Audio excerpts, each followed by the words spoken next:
Bonjour Émeric Patricot, merci d'avoir Bonjour. accepté notre invitation pour parler de l'atelier Écrire un essai. Je vais commencer par une question très très basique, mais peux-tu te présenter s'il te plaît? Oui, alors je m'appelle Aymeric Patricot, je suis né en 75 et depuis quelques années maintenant, je suis à la fois professeur, professeur de français. Donc j'ai fait je suis passé du collège, lycée, maintenant je suis professeur en école préparatoire et puis écrivain.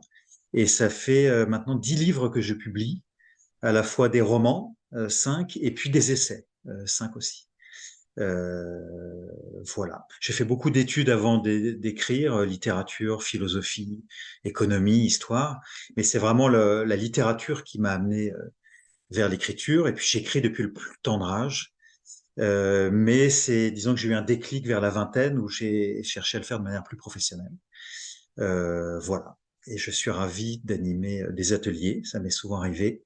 J'ai pu en animer à Sciences Po. J'ai déménagé, j'ai quitté Paris il y a une dizaine d'années maintenant, et j'ai créé à Épernay, la petite ville en Champagne où j'habite maintenant, un atelier précisément pour faire un peu mon dans la ville, et puis parce que j'aimais aller à la rencontre des gens et créer cette sorte d'osmose ou de d'harmonie autour du fait d'écrire. Et je trouve que les ateliers ont toujours quelque chose de très émouvant parce qu'on découvre des talents, on se rend compte que les gens ont beaucoup de choses à dire, ce sont des choses très personnelles, et qu'on les découvre sous un nouveau jour. Donc ça m'est arrivé de devenir ami d'ailleurs avec des gens qui avaient fait des ateliers avec moi parce qu'on découvre des personnalités, des talents. Euh, voilà. Donc je suis ravi de lancer ce nouvel atelier au mot autour de l'essai. Alors tu parles d'animer des ateliers. Quel est ton moment préféré lorsque tu animes un atelier? Eh bien, alors, soit des moments liés à une émotion, c'est-à-dire que les gens, je pense que c'est un cadre qui fait que les gens, ils se connaissent pas forcément. Il y a un côté un peu presque impudique de l'écriture, mais le cadre de l'atelier, curieusement, souvent fait que les gens se lâchent, ou en tout cas offrent des choses par écrit. Et donc le moment où les gens lisent, parce que moi j'aime bien quand les gens se mettent à lire, même si je les oblige jamais à lire, il y a toujours quelque chose de très singulier. Et ce que je trouve toujours très drôle et très intéressant, c'est que chacun a vraiment un style à lui. Il y a vraiment autant de styles que de personnalités. Et des gens qui parfois peuvent être assez discrets ou qu'on n'entend pas trop, une fois qu'ils se livrent à la feuille, là, ils donnent la pleine mesure de choses qu'ils ont en eux. Donc il y a vraiment ce côté, tout d'abord, émotion et personnalité. Et l'autre aspect que je trouve, enfin moi qui me plaît, c'est de découvrir des talents. C'est qu'il y a alors il y a des gens qui sont évidemment plus laborieux dans le bon sens du terme, c'est-à-dire qu'ils travaillent, mais il y a toujours ce côté à la fois singulier et parfois très talentueux. Ça c'est frappant. Alors au sujet de ta facette plus auteur, pour le coup, euh, quel est le meilleur moment que la vie d'auteur t'a offert? Alors, donc ça fait 15 ans maintenant que je publie.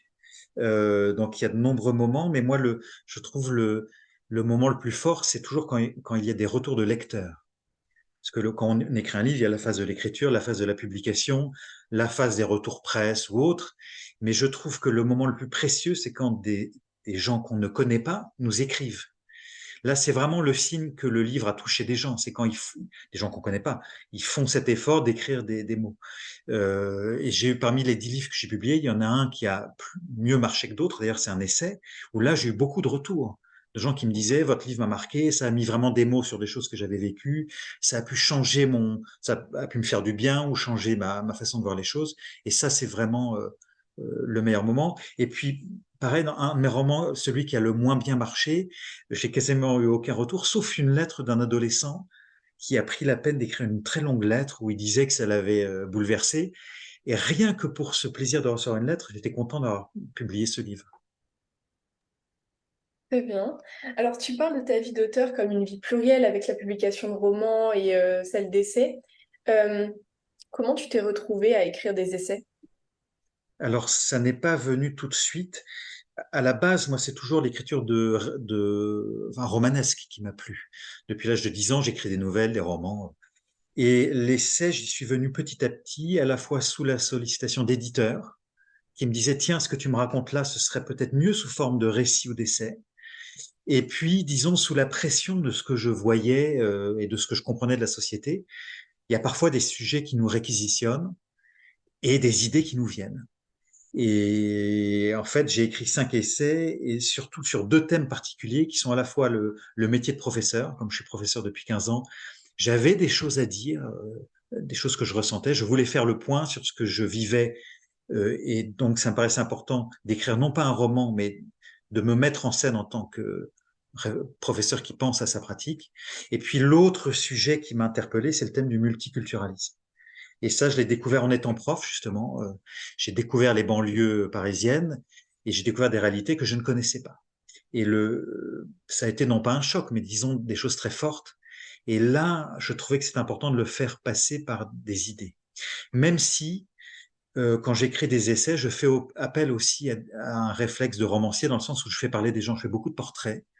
Et donc, quand je fais le portrait de gens réels, au fond, c'est les mêmes réflexes d'écriture que pour un roman. Bon, même si tout est vrai ou censé être vrai, il y a une écriture parfois littéraire qu'on réquisitionne dans l'essai. Très bien, ça me donne l'occasion en fait d'arriver à cet atelier qui s'appelle Écrire un essai, qui commence bientôt. Pourquoi avoir choisi ce thème? Alors, j'ai déjà fait un atelier homo qui était sur le texte court, mais là, c'est l'école elle-même qui m'a rappelé en disant, Élise, je crois, avait lu récemment un de mes essais et ça lui avait donné l'idée. Et comme l'école des mots, a priori, si je crois savoir qu'elle avait jamais fait d'atelier là-dessus, et effectivement, ça me paraissait une bonne idée, puisque maintenant, ça fait des années que j'écris des essais. Je pense que beaucoup de gens ont des choses à dire mais ont parfois peur de passer à l'écriture de l'essai. J'ai des amis d'ailleurs parfois qui me disent ah là là, j'aimerais bien écrire sur tel ou tel sujet, mais ils savent pas comment se lancer. Et surtout, ils ne savent pas quelle forme adopter. Et ce sera d'ailleurs un des objets du travail de l'atelier, c'est qu'il y a 1000 formes d'essai.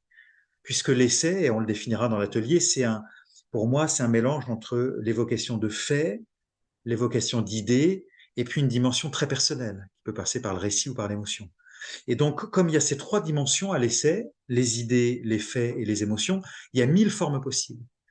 Donc, c'est difficile de choisir une forme. D'ailleurs, moi, mes 5 essais ont tous une forme très différente. Donc, on travaillera là-dessus, déjà, la réflexion sur la forme à donner à un petit essai qu'on veut écrire. Donc, ce sera déjà voilà, faire prendre conscience aux gens que il y a chacun des personnes présentes à l'atelier arrivera à une forme différente. Et toutes les formes sont possibles. Très bien. Est-ce que je peux te demander comment se déroulera de manière un petit peu plus concrète l'atelier, qui est un atelier Oui. week-end? Alors, tout d'abord, il faut dire à ceux qui seraient intéressés qu'il n'y a pas de travail préparatoire obligatoire. Je pense que le thème de l'essai peut un peu intimider parce qu'on se dit, oh là là, si je vais à cet atelier de l'essai, il faut que j'ai déjà des choses à dire. Or, vous pouvez venir sans idée préconçue. Malgré tout, on commencera par un petit exercice qui est de repérage ou de débroussaillage sur, voilà, est-ce que vous avez des choses à dire? Est-ce que vous avez des choses à exprimer? Quels seraient éventuellement les thèmes sur lesquels vous aimeriez écrire? Et puis ensuite, une fois cette phase de préparation faite, on travaillera voilà, sur les 3 thèmes que j'ai annoncés, c'est-à-dire les idées, est-ce que vous avez des idées précises à dire, comment les exprimer, ensuite les faits, comment rendre compte de faits, de choses précises que vous avez observées, que vous avez lues, et puis enfin la dimension finale qui est l'émotion, le récit, le style, parce que le style finalement c'est une des façons de faire passer une émotion. Et puis on conclura sans doute l'atelier sur un travail de synthèse sur comment structurer un essai, comment faire en sorte de relier ces 3 dimensions qu'on aura peut-être séparées de manière un peu artificielle, mais qu'il faudra travailler néanmoins les unes après les autres. Voilà. Et puis tout cela sera parsemé de rapides éléments théoriques et puis de petites lectures de textes, parce qu'il y a une infinité d'auteurs qui ont écrit des petits essais, soit plus classiques comme Gide ou Césaire, et puis aujourd'hui encore, il y en a plein. Moi, je pense à Virginie Despentes, par exemple. Donc on verra comme ça des petites pages extraites de toute la littérature du XXe siècle pour nous donner des idées de style, d'idées, parfois de pamphlets aussi. Finalement, les pamphlets, c'est une forme d'essai. Euh, donc voilà. Très bien. Merci beaucoup pour ces explications, c'est très clair. Euh, du coup, on se retrouve à l'école Les mots pour l'atelier Écrire un essai. Au revoir. Merci à vous, à bientôt, au revoir.